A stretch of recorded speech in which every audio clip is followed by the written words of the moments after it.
રાજકોટ મહાનગરપાલિકાની આજે સ્ટેન્ડિંગ કમિટીની બેઠક હતી।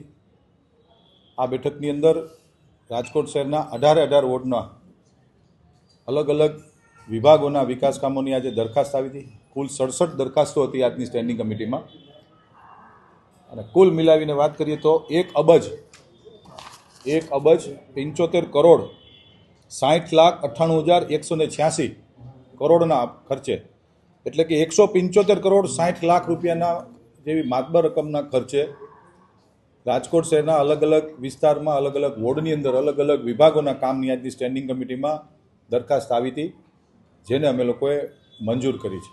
ખાસ કરીને પત્ર નંબર 6 છે, પત્ર નંબર 7 છે।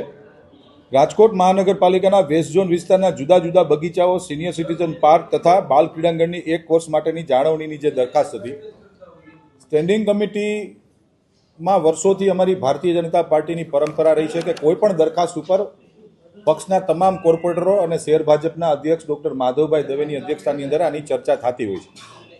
આ દરખાસ્તની અંદર વધુ પૈસા અમને જણાતા, કારણ કે 1 વર્ષ અને કુલ 33 બગીચાઓ છે, જેનો ખર્ચ 1 કરોડની આસપાસનો 1 વર્ષનો આવતો હતો, જે સ્ટેન્ડિંગ કમિટીને વધુ ખર્ચ લાગ્યો એટલે આ દરખાસ્તને અમે લોકોએ રીટેન્ડરમાં લઈ જઈએ છીએ કે ફરી વખત આનું ટેન્ડર કરવામાં આવે। ભૂતકાળમાં પણ અનેક દરખાસ્તો એવી હતી જેને અમે રીટેન્ડરમાં લઈ ગયા છીએ, જેમાં અમને ફાયદો પણ થયો છે, એટલે એને અમે રીટેન્ડરમાં લઈ જઈએ છીએ।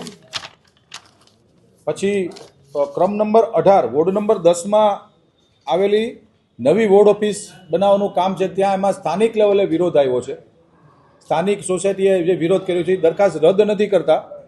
અમારા પાર્ટીના કોર્પોરેટરશ્રીઓને પ્રમુખશ્રી દ્વારા સૂચના આપવામાં આવી છે કે સ્થાનિક લેવલે લોકોને સમજાવીને આ વોર્ડ ઓફિસ બનાવવાનું કામ, કારણ કે આ બજેટની યોજના છે મારી, તો આ બજેટની યોજના સાકાર થાય અને વોર્ડ ઓફિસ, આધુનિક વોર્ડ ઓફિસ આપણે જ્યારે બનાવતા હોય છે ત્યારે લોકલ વિરોધ આવ્યો પણ એ પેન્ડિંગ રાખી છે। લોકલ લેવલે સમજાવી અને આવનારી સ્ટેન્ડિંગમાં અમે લોકો આના માટેના પ્રયત્ન કરી રહ્યા છીએ। ક્રમ નંબર 51 રાજકોટ મહાનગરપાલિકાની હદમાં આવેલ મંજૂર થયેલ પ્રારંભિક આખરી રચના યોજના અંતર્ગત વાણિજ્ય વેચાણ હેતુ માટે તથા રહેણાંક વેચાણ હેતુ માટેના અલગ અલગ પ્લોટનું ઈ ઓપ્શન, કુલ 5 પ્લોટનું ઓપ્શન હતું, એમાંથી 1 પ્લોટ મહાનગરપાલિકા દ્વારા સેલ કરવામાં આવ્યો હતો, જેની નીતિ વિષયક દરખાસ્ત જ્યારે કોઈ પણ બિડર હોય છે, બિડરે જ્યારે કોર્પોરેશનમાં ભરવાના પૈસા 10% થતા હોય એની દરખાસ્ત આવી હતી, એ પણ હાલ પૂરતી અમે લોકોએ નેક્સ્ટ સ્ટેન્ડિંગ સુધી પેન્ડિંગ રાખી છે। અને ક્રમ નંબર 57 રાજકોટ પ્રાણી ઉદ્યાન મુલાકાતી પ્રવેશ દરોમાં સુધારો કરી અને લાયન સફારી પાર્કમાં પ્રવેશ દર નક્કી કરવા અંગે પત્ર હતો।